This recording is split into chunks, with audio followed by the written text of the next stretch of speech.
Hello, Barve आहेत का? कोण बोलतंय? मी वैशाली पंडित. तुम्ही होय? काय विशेष? नाही, विशेष काही नाही. बर्व्यांना एक स्क्रिप्ट दाखवायची होती. माझ्या मित्राची आहे, पहिल्यांदाच लिहिली आहे त्यांनी. अहो, हल्ली वेळ कुठे असतो बर्व्यांना? सगळेजण आपापलं काय ते आणून देतात वाचायला. मग बर्वे स्वतःचं केव्हा लिहिणार? अच्छा, आहेत का बर्वे? नाही हो, पुण्याला गेलेत. सध्या नवीन नाटकाची तालीम चालू आहे ना. अच्छा, मग मी 2-3 दिवसांनी फोन करेन. ठीक आहे, बरं, थँक्यू.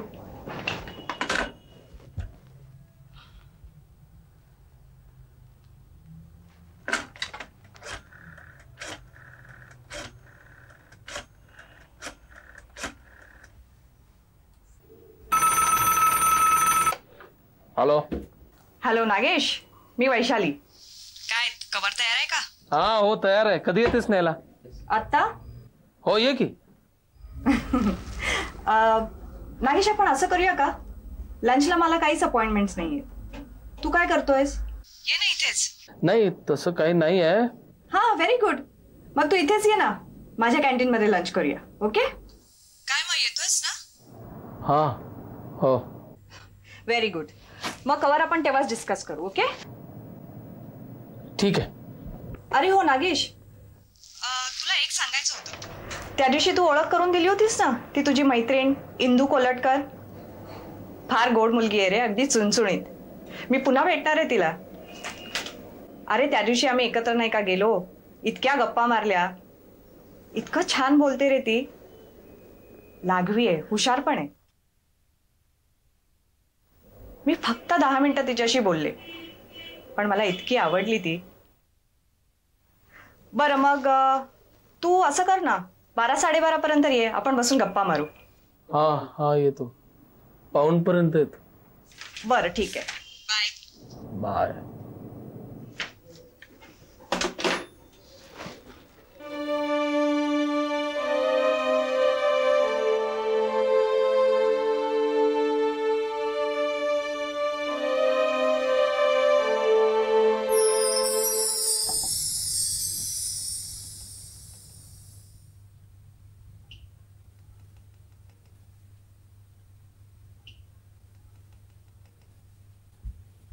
हे घे.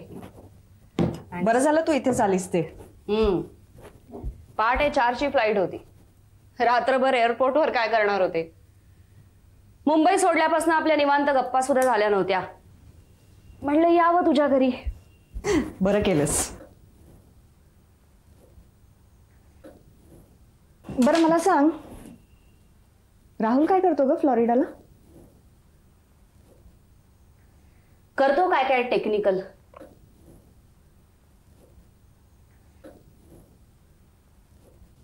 पण मला त्याच्यात अजिबातच इंटरेस्ट नाहीये. नुसतं हाऊसवाईफ होऊन राहायचं ठरवलंय.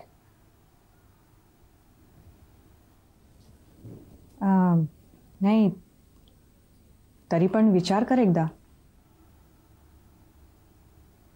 तोच करायचा नाही असं ठरवलंय.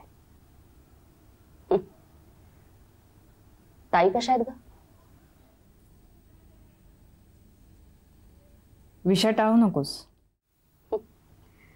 विषय चालू ठेवून फारसं काही साधणार नाहीये.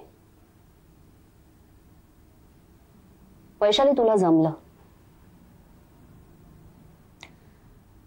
पटत नाही या नावाखाली पहिल्या नवऱ्याला तू सोडून देऊ शकलीस. रादर सोडून दिलंस. भिन्न प्रकृतीचे आहोत, आमची रसायनच वेगळी आहेत. एकत्र राहणं म्हणजे जन्मठेप. हे एकच वाक्य पुरलं तुला. दुसरंही लग्न केलंस म्हणायला. त्या आंतरराष्ट्रीय ख्यातीच्या चित्रकाराबरोबर तशीच राहत होतीस. देशभर फिरलीस, मुक्तपणे राहिलीस. सगळ्यांना खूप हेवा वाटत होता तुझा.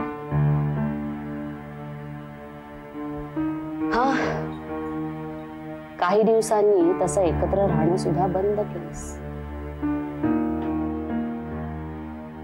माहेरची एवढी गर्भ श्रीमंती असून सुद्धा परत माहेरी फिरकली नाहीस.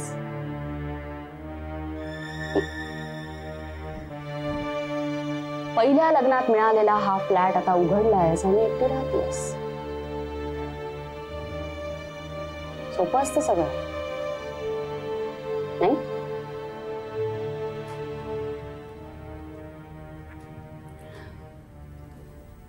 तुझी कॉफी थंड होते, मी दुसरी आणते. विषय आता तू टाळतीयस.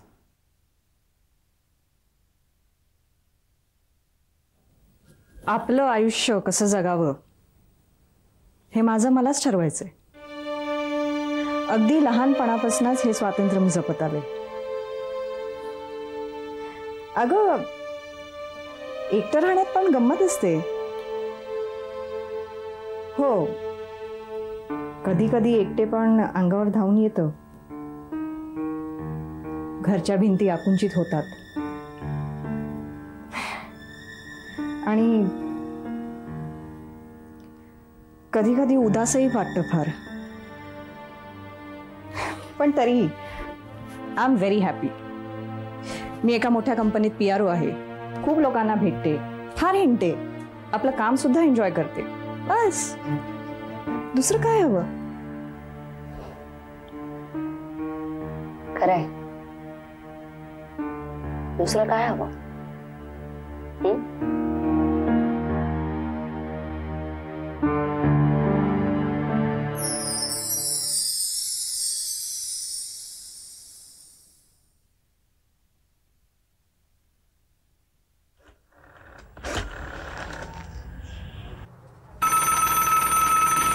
हॅलो. हॅलो नागेश, अरे येतोयस ना? अगं हो, एक 10 मिनिटात निघतोच आहे. ओके ओके, चल बाय.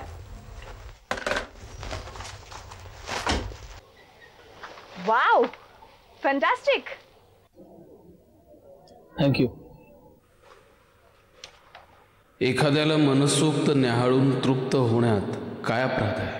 खरं तर तृप्ती हा शब्द बरोबर नाही, कारण नुसतं पाहून तृप्ती कधीच होत नाही, चटका मात्र लागतो. हिला स्पर्श करावासा वाटतो, हिला मिठीत घ्यावंसं वाटतं. आणि असं वाटण्याचा आपल्याला अधिकार नाही की काय? पण मला वैशालीचं वागणंही कळत नाही. ती माझ्याशी आपलेपणानं वागते, पण योग्य ते अंतर ठेवून. मी म्हणजे हिच्या लेखी कोणीच नसणार. माझ्याकडे ती एक अभिलाषी पुरुष म्हणून का नाही पाहू शकत? हे हिचं आयुष्य खरोखर कसं व्यतीत करते हे तरी मला कुठे माहीत आहे. ही घटस्फोटिता आहे, एकटी राहते हे मला माहीत आहे, पण एवढी जीवनाच्या ऐन उमेदीत असलेली मोहक स्त्री, जिनं सारे रस मुक्तपणे चाकले आहेत, ती एकटी कशी राहू शकते?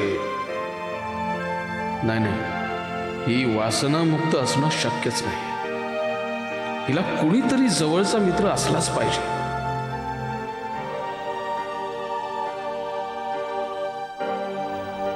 नागेश, तुझं माझ्या बोलण्याकडे लक्ष दिसत नाहीये, दुसरीकडेच दिसतंय. नाही अगं, तुला कव्हर आवडल्याचं सांगितलंस, पण तुझं इंटरप्रिटेशन कम्प्लीट चुकीचं आहे. का? सांगू? हो सांग ना. नाही, तुला राग येणार नसेल तर सांगतो. Oh come on Nagesh, I trust your judgement.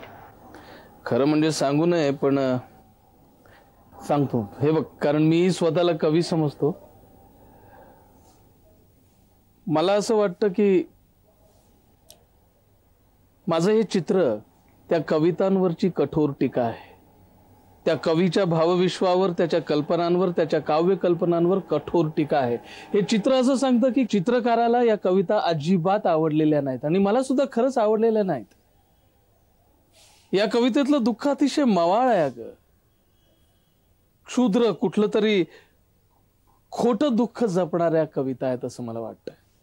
कारण म्हणजे बघ, समोर असा तडफडता महारोगी असताना सुद्धा एखाद्या निरोगी तरुणीनं आपल्या गालावरल्या पुटकुळ्यांसाठी हुळहुळावं ना, तसं दुःख आहे.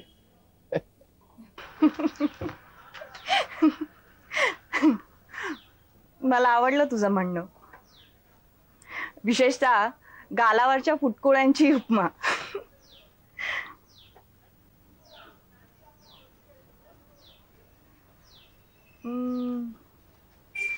नागेश,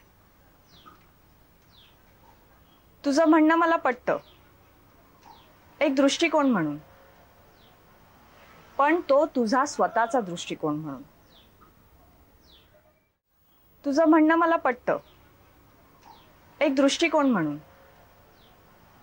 पण तो तुझा स्वतःचा दृष्टिकोन म्हणून. पण जसे तुझे सामाजिक दुःखांचे संदर्भ आहेत तसे सर्वांचीच असतात असं तू का समजतोस? तुझ्या सामाजिक दुःखांचे संदर्भ हे तुझे स्वतःचे आहेत, तू अनुभवलेले आहेस, तू भोगलेले आहेस, आणि म्हणून त्यासंबंधीची तुझी जाणीव एवढी तीव्र आहे की ते संदर्भ सर्वव्यापी होतात. मला किंवा जोशीला सामाजिक संदर्भांची जाणच नाही असं तू कशावरनं समजतोस? हा, पण जोशीचे सामाजिक संदर्भ हे त्याच्या प्रत्यक्ष आयुष्यावर परिणाम करू शकत नाही. हा, इतरे जनांचं सामाजिक दुःख हे त्याच्या भावविश्वावर परिणाम करत नाही असं तू म्हणू शकत नाहीस. हे दुःख त्यांनी भोगलेलं नाहीये, तरी देखील तो त्याची दखल घेतो, आणि ह्या संदर्भाची तीव्रता तुला जेवढी सर्वव्यापी वाटते तेवढी जोशीला किंवा मला कशी वाटणार? आणि म्हणूनच तरतम भावाने हे संदर्भ जोशीला तिरायत आहेत.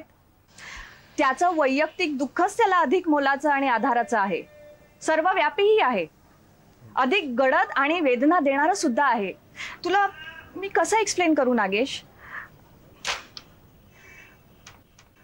तुला एक सांगते, तुला आणि तुझ्यासारख्या लोकांना असल्या गूढ वैयक्तिक दुःखांची वेदना कळणार नाही.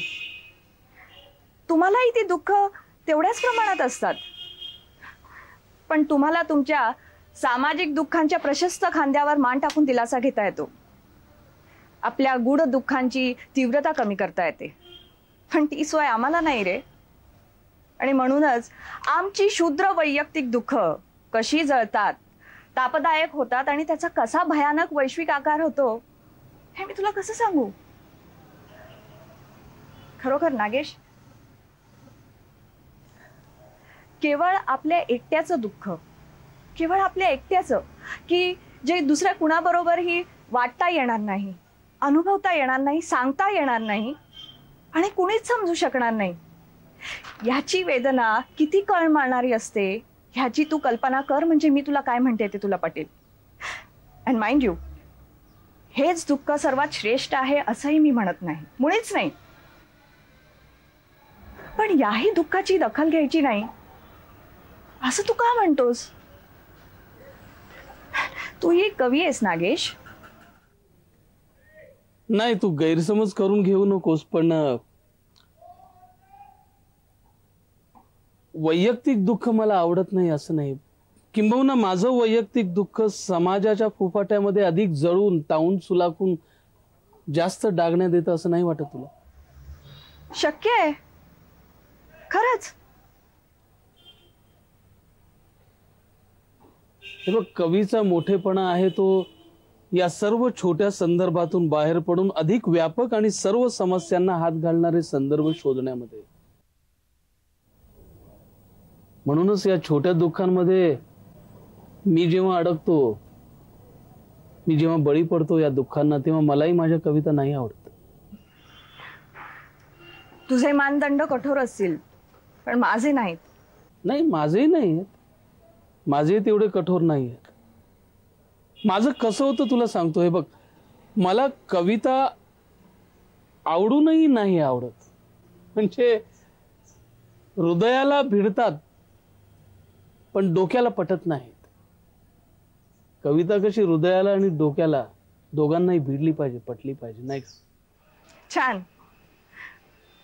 मी कविता वाचताना माझा मेंदू बाहेर काढून ठेवते, म्हणून मला हृदयांच्या कविता आवडतात.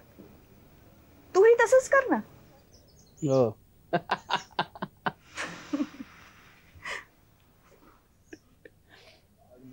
नागेश, माझ्या बोलण्याचा तुला राग नाही ना आला? जय जय. उलट तुलाच राग आला असणार. अरे मुळीच नाही. उलट आमची हीच तक्रार असते की तू बोलतच नाही. आपण असं करूया का, आपण ना जोशीला भेटूया. त्याला तुझं बोलणं फार आवडेल. आज संध्याकाळी जाऊया. नाही, आज संध्याकाळी काम आहे जरा.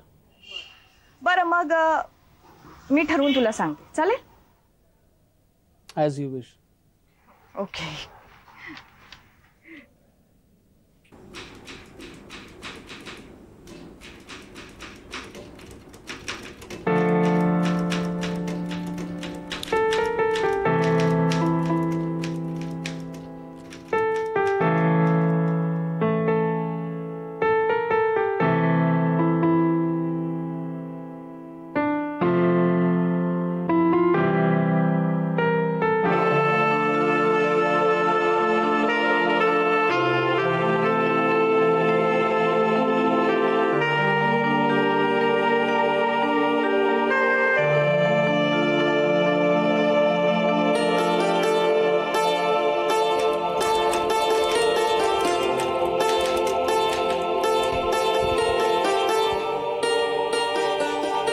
आज काही तुमचं लक्ष दिसत नाही कामात. नाही, कुठे काय, कामच करते. नाही, मी मगाशी बघितलं तर तुमचं लक्ष नव्हतं. तुमचं काही अर्जंट काम असलं तर द्या मला, मी करेन. नको नको, थँक्स. पण तुम्ही कशाला एवढी कामं ओढवून घेता अंगावर? पण तुम्ही टाकत नाही ना कधी काम माझ्यावर, म्हणून मी विचारलं. खरंच थँक्स, मी करते. ठीक आहे.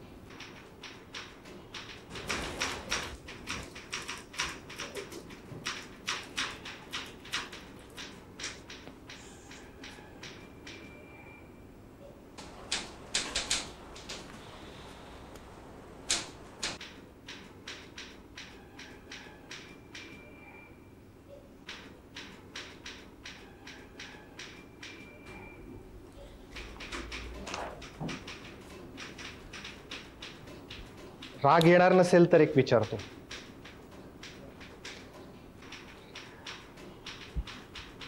खरं म्हणजे राग येण्यासारखा प्रश्नच नाही. तुम्ही कविता करता का? का नाही, म्हणजे असं काय विचारता तुम्ही? माझ्या प्रश्नाचं उत्तर मिळालं. पण का?